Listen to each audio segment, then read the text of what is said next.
what can you do in order to protect the state of the basic values?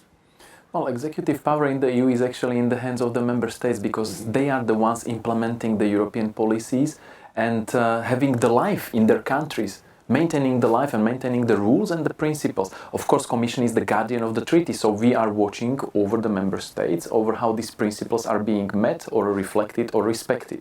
And if there is problem, the Commission points out to it and makes sure that there is that the mistakes or problems are being fixed.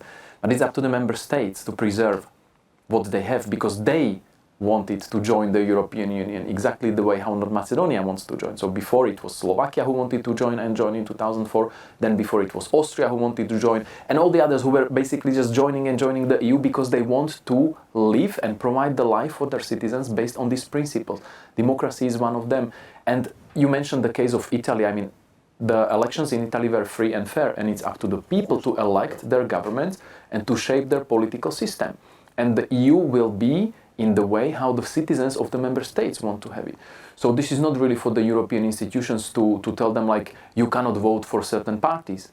It's for the system, for the political system, for the judicial system in the country to make sure that the principles, the constitution and the European legislation are being respected. And we have full confidence that our member states, regardless of all the problems and the public discussions about shortcomings, we are sure that the member states have these systems in place and that these systems are working. And if not, then that's the role for the European Commission and the European institutions to step in and to see if we can fix it. But we are not there yet, and the EU is vibrant, is alive, we have elections being repeated, we have governments falling if they don't deliver on people's expectations.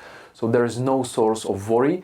There is a source of worry by seeing two things: the polarization of the political discourse, and the foreign interference and information manipulation. Disinformation, very important thing, because there are very many actors outside of the EU, but also within the member states, who want to manipulate the public conscience, the public awareness, and they try through misinformation, disinformation, fake news, to undermine the overall confidence of the population in the authorities, in the institutions, in the European model.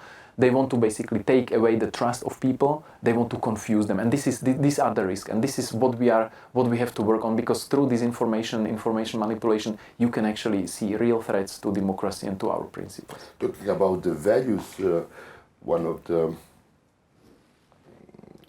main threat for them are the fake news. So, as a last question, what to do to prevent the damage that fake news are making all around Europe, especially on the basic values? The question for both what the future of Europe, what the debate future of Europe is suggesting, and what the Commission is doing. I think on the conference on the future of Europe side of things, there's no one answer to this. There's a number of different policies and decisions and actions that can be taken to fight fake news, to fight disinformation. The Commission is already doing a huge amount of work in this area, and certainly one of the areas where we will take forward, I'm sure, more work over the coming months and coming years. Is there one single bullet that will answer the question here? No. This is all about things such as education. It is about things like ensuring independent media, providing that space for them in the long term. It's about, for example, ensuring that when there is fake news out there, that you can debunk that quickly, rapidly. So, it's a whole spectrum of different tools that you need to fight disinformation. And if you look again at the conference, yes, it was certainly one of the big topics that came to the fore. Peter, what Commission could do